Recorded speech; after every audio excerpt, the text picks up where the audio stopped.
Ladies and gentlemen, thanks so much for joining us at CS4CA Europe today. My name is Ted Gutierrez, CEO of SecurityGate.io, and I am joined by two really interesting and exciting folks in the cyberspace, both in OT and IT. And what we're going to be talking about today are three things you can do to accelerate cyber risk management and improve security faster. Trish, Charisse, hello, good morning. How are you all? Good morning, Ted. Good morning. Excellent, excellent. Really excited to have both of you here. It's a real pleasure to speak with you. Let me get started on a little bit of an abstract of what we're going to be talking about. We all know that corporate risk management has to evolve. We've got cybersecurity that has become bigger, badder, meaner than ever. But some of the systems, some of the processes, and even some of the training and the folks that we have at the corporate level, they really are having a tough time evolving their cyber risk management processes quickly. Attackers move at the speed of light now. They evolve extremely quickly. They test and refine their tactics every single day, and they're extremely well funded. And so what are we going to do as organizations in the critical infrastructure space? How can we evolve? That's some of the things that we're going to talk about. You know, risk management teams traditionally are dragging their feet with slow GRC processes, spreadsheet assessments, and corporate budget cycles, right? And many are severely underfunded. And so to add on top of that, Gartner predicts that by 2025, there's going to be weaponized OT systems for the purpose of harming people. My personal perspective is that we have a duty, we have a responsibility on a global scale as OT and IT cyber risk leaders to do something about it. And I'm really excited to bring two folks together. Not only are they experts in their field, they're leading in the hashtag Women in Cyber movement, which I'm so proud to be able to moderate for. Trish McGill joins us from Amsterdam, a part of Ilionics. She's incredibly knowledgeable and experienced senior subject matter expert in OT and IT cyber. And we're also joined by Charisse Esparza out of Houston, Texas, the Chief Product Officer of SecurityGate.io, who spent a lot of her time in the critical infrastructure space at Enbridge and Noble Drilling. Ladies, thank you for joining this panel. If I may ask each of you to give a minute or two of kind of your background, what you're excited about right now in cybersecurity, and what we're going to talk about. Trish, if you'll lead, and Charisse, if you'll follow, we'll get started. Great. Thank you very much, Ted, for the introduction. It's a pleasure to be here with you guys. So I am based out of Amsterdam, Trish McGill. I have been in the field for over 20 years right now, mainly starting in the military, rolled in the IT, and then transferred into the OT part. And what I can tell is that it's a challenge doing this in the EMEA region. There's a big difference with doing it comparing into the Americas. So I think today's discussion is going to be really nice to talk about some of the challenges we have. Wonderful. Charisse? Hi, good morning, everyone. It's a pleasure to be here and to be presenting alongside Trish and Ted this wonderful morning. My background has been 15 plus years in implementing, securing, and managing global cyber risk programs.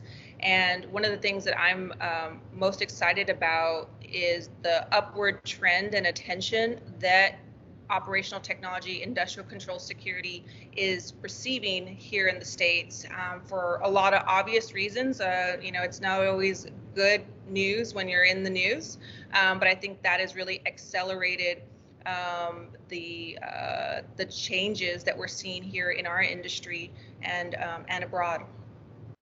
Excellent.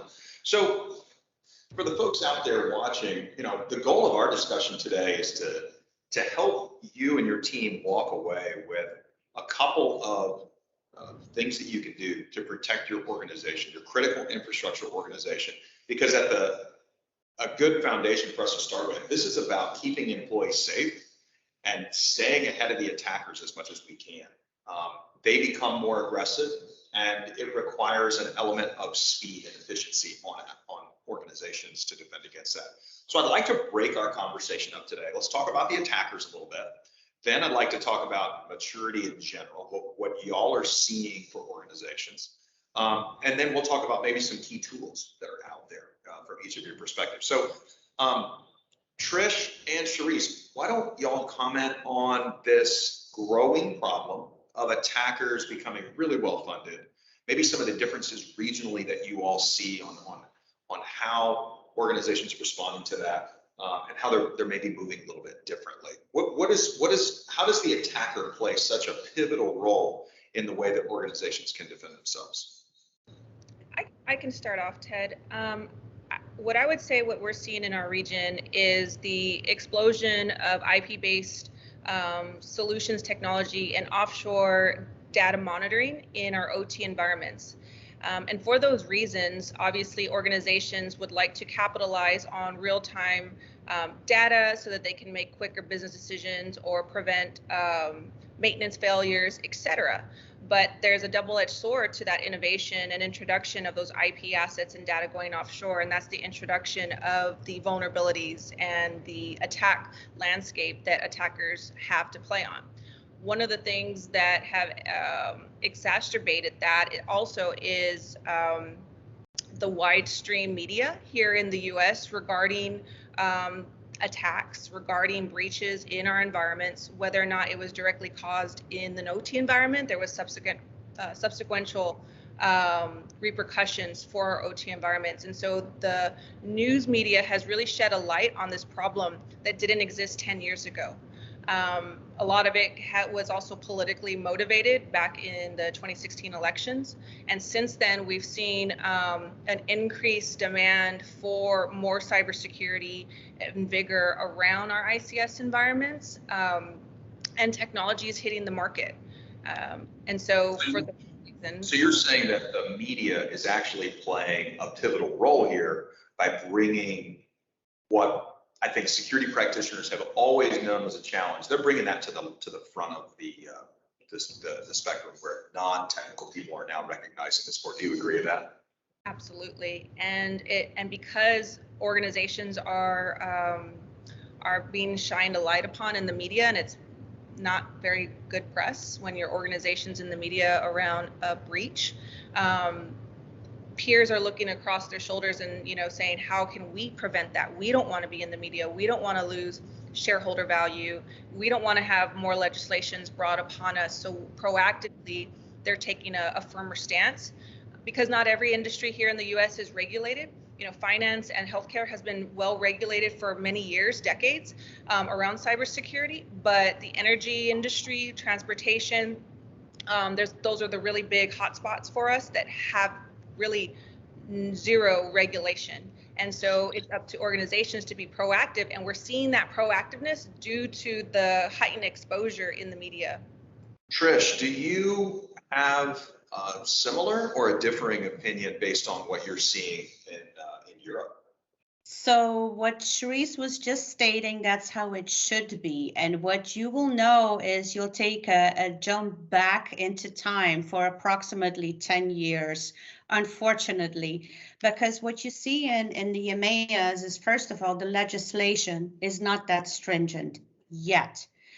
The other part also that plays a huge role is the culture difference. There's a huge culture difference, and people tend to overlook that. But you're working in factories, but you're working with people. You cannot overlook that. The other thing is when you look at the media, and of course, I always walk around with excerpts from the media because it helps with business cases. What you'll see is the first response most of the time is, that doesn't really happen here.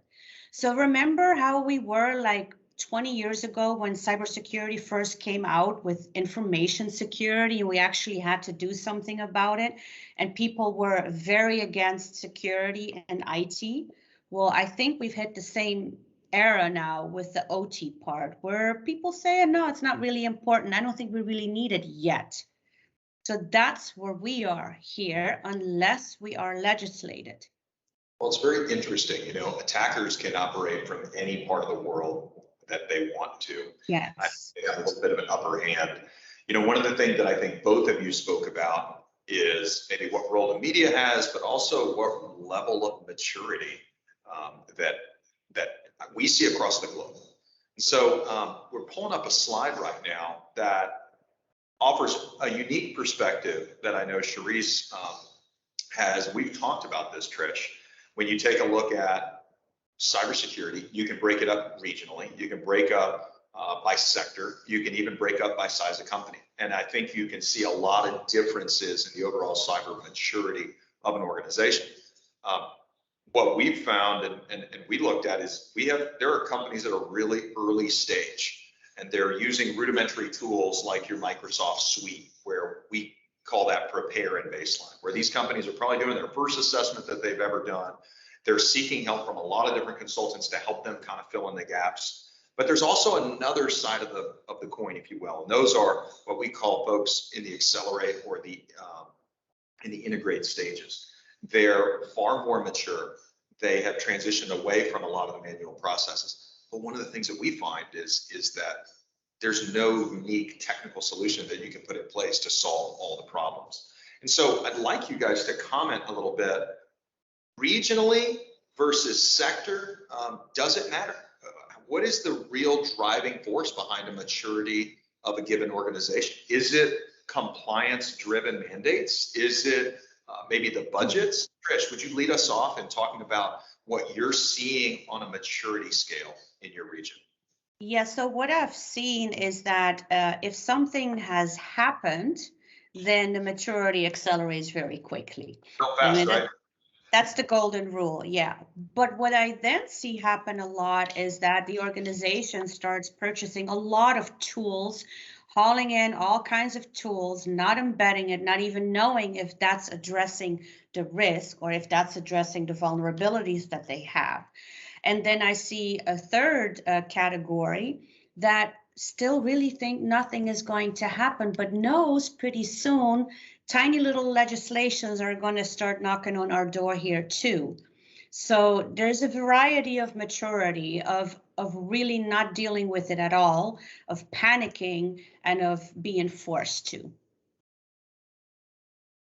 Charisse, what's your perspective on, what are the things that a given organization does or doesn't do that kind of classifies them on the maturity scale, you think? Yeah, thanks for the question. We see a variety here in the US, even though the United States may have legislation coming down, even though there may be really large organizations with really large budgets that have teams globally to address their cyber risk, even on the ICS, those are very few far in between. What we see is a spectrum. Starting off with the prepare phase, even some of your largest organizations in energy, oil and gas, transportation, electricity, are in the prepare phase. They're still trying to figure out what do they have to do, what do they have, and even at a rudimentary level, trying to figure out what standard or set of guidelines they should abide by.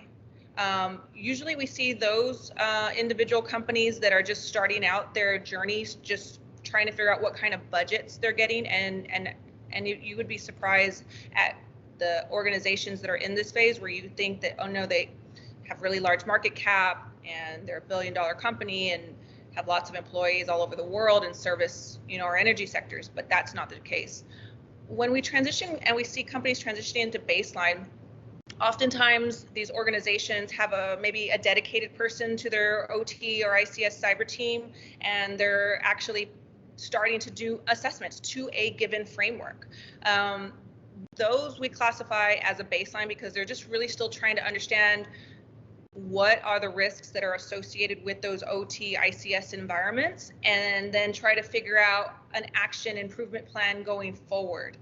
When we transition into the accelerate phase here in the United States, these organizations actually have been doing assessments, and whether it's to a given standard or framework, maybe they're at what we call a component level assessment, where they're no longer just relying on a set of guidelines and industry standards, but they're actually looking at the main functions of those operating environments, whether it's PLCs, PCN environments, SCADA environments, turbines, and they're trying to assess the risk down to the function level. We see that in a small minority of organizations that do have the budget, have been doing assessments, and recognize that a framework assessment no longer is sufficient, and they really want to get down to the operational level of the component. And they also have tools in place. Those tools are the technical identification solutions that are going to give them that asset level. But when we're talking about companies in the accelerate and the integrate, these are the organizations that typically have top-down support from the board, and they have an executive arm to be responsible to for reporting up. And so it's not to say that the technical solutions that were installed are not giving ROI. The justification is more around the budget that was spent for those $1 million solutions. Are we closing the real risks to the operating environment? And without those risk assessments, either at the plant and facility levels, component level is what also gives them that view, and bringing up and transitioning asset level data to business level risk data. So that's a minority here in the States. Thanks, Therese. I saw you nodding your head, Trish. What are your comments on kind of that progressive approach that you see? Yeah, so to take another step back, about 10 years ago, again, the difference, what you see here is that what you just named, Cherise, none of it is happening right now here. Some of the organizations have heard of some new tools. They will purchase a new tool and think they're fixed. But if you ask them, what is your level of cyber hygiene? What is your maturity level on cybersecurity in your factories? The answer will probably be either I don't know, or why do I have to do something with it? I am air gapped.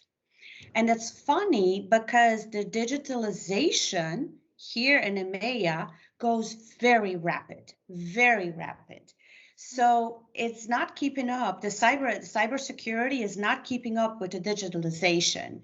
And that is kind of backwards. So we want to progress. We want to be futuristic. We want to connect.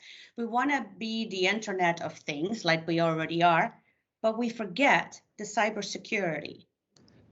I would like to make a comment on that acceleration of digital transformation and how rapid the EMEA region has been to adopt that. We've actually been the opposite here in the States for digital transformation in industrial controls and OT environments. If it wasn't for the pandemic, we would still be at a snail's pace. The pandemic presented a lot of obvious challenges from remote accessibility capability of monitoring these control centers and getting data out to make business decisions. And due to the pandemic, we have now seen a massive acceleration to digital transformation solutions within this environment. But that is now just happening here in the States. Yeah. Thanks, Therese, and appreciate that overview, Trish. It seems like there's a real dichotomy globally based on the region of even the perspective of how important different things are. So if we look back at our top focus for the panel, accelerating cybersecurity in a very quickly evolving threat landscape, there are two things that I personally think are important. And I'd like you guys to discuss a couple key takeaways. If you are a company that is really mature or really immature, we talked before the panel about starting small. What can you do to start assessing that hygiene? Trish, if you could comment a little bit on that. And then Cherise, that would dovetail into something that I know is dear to your heart, which is business impact analysis. If you don't have the resources, where do you place your efforts, your time, your people, your money? So Trish, where can folks start today, assuming they're in that really early phase? And then Cherise, please comment on the business impact analysis portion, please, Trish. Sure. So I always tell the companies where I go and consult, I said, you cannot start if you don't know where you are right now. You can want to start with things, but you have to first assess your maturity. Where are you at this point in time? That is the maturity for your whole OT environment. At the same time, you need to talk to your executives and say, what is your top 3 to 5 risks? What are the things that keeps you up at night? What is your biggest fear when you walk into the office the next day? That together with your maturity assessment combined, you've made a beginning and you can focus on what's important and critical for your processes. To me, that's better than just hauling in a bunch of tools and not really knowing what they're going to do. First, assess your maturity. Right. And then use that understanding to maybe drive the next couple decisions. Do you think that what's your viewpoint on assessments and the frequency? Is that something that you see your region doing maybe annually, or is it something maybe every other year, or is it across the board, Trish? Well, preferably never. That's usually what people don't like to do, but they have to do it now because there are more legislation slowly trickling in annually. I would say annually, preferably biannually, but yes, it's slowly coming, but it's not very frequent. You know, one of the perspectives that I have is that I totally agree with you. If you can get it done annually, it's what we see, you know, globally work a lot. I like the idea of doing it a couple times a year, but one piece that I think more mature organizations do well is we're making an acquisition. We don't know anything about that company, so let's do some sort of assessment. We're maybe pulling these rigs offline. We're maybe pulling a new refinery online. So changes to the overall business, I think, should be a driver. And that's where I've seen business impact analysis come in. Trish, will you give us your perspective on why a BIA is important? And for those in the audience that don't know what it is, would you please just high level explain that, please? Absolutely. The BIA stands for a business impact analysis. This term is most commonly used and practiced on the IT side of the organizations for different parts of the business. And what that does, it allows an individual who is responsible for risk management or to take active and allocate limited resources. It gives them a way to prioritize the areas that need assessment. So for example, if an organization has 10 plants, but you have a 2-person team and you have to shimmy it down to maybe 3 plants for that 1 year and block them off annually, which 3 plants are you going to start off with? And there's a couple of ways that organizations go about that. Sometimes organizations will try to do a threat risk assessment to see what is going to be the biggest threat. Maybe it's based on non-productive time and the revenue that's brought in for those sites. And what we're starting to see a trend now is really the BIA component, the business impact, and that because what that does, there's different types of business impact analysis that can be done. What we see right now happening is scenario-based business impact analysis done on sites. And typically those scenarios will bring up specific operational scenarios that could lead to non-productive time and safety issues. And then based on that, it categorizes your assets so that you can then chart a plan to start doing your assessments with your limited resources. You mentioned chart out a plan. One of the things that I see companies, specifically CISOs or even the technical leaders in the SME roles, they want to do a lot of great stuff. They know what they need to deploy as far as products. They know what they need to do for training. But the executive level visibility, the executive dashboarding, if you will, we know that technical teams, they don't love sitting in PowerPoint and they don't love making presentations that translate the risk in a non-technical way. You mentioned the media. My perspective is that there are a lot more executives in non-technical roles that list cybersecurity for their organization as more of a priority today than 5 years ago. I'd love to get both of your perspectives for a minute or so. On executive visibility, how can informing effectively non-technical executives help drive the change? And what would you offer to the audience as some key ways to do that? Sharice, you want to go first and then Trish, comment? Absolutely. You know, trying to distill asset level ones and zeros type information, whether it's based on CVE scores, CVSS scores, a threat attack, a vector, none of that makes sense to an executive level. What makes sense to them is red, green, yellow, and how much money is the organization going to lose, will be impacted, and if lives are at risk. So traditionally what we've seen most success in distilling really technical data down at a site level and bubbling it up really comes down to a couple things. One is understanding where the priorities of the organization are. 2, aligning the risks with the documented enterprise risk categories, for example, financial loss, reputation, safety, operations. They understand those risks and they know how to action on them. So creating a link between the technical insights and the business risk is really going to be the key to getting that top-down support. because once they recognize maybe one site is more at risk than another, then resources can be allocated, whether that's budget, people, new technology, etc. And a plan then can be formed for that. Thanks, Charisse. I also kind of believe, Trish, that there's no single tool that's going to cure everything. I believe that the consultant, whether internal or external, has a major role to play. Do you see that in your world at Ilionics? Yes, it's absolutely understanding, communication, interpretation, knowing how to talk to your audience. And like Charisse just said, they love red, amber, green executives. That is the best thing. They love green preferably.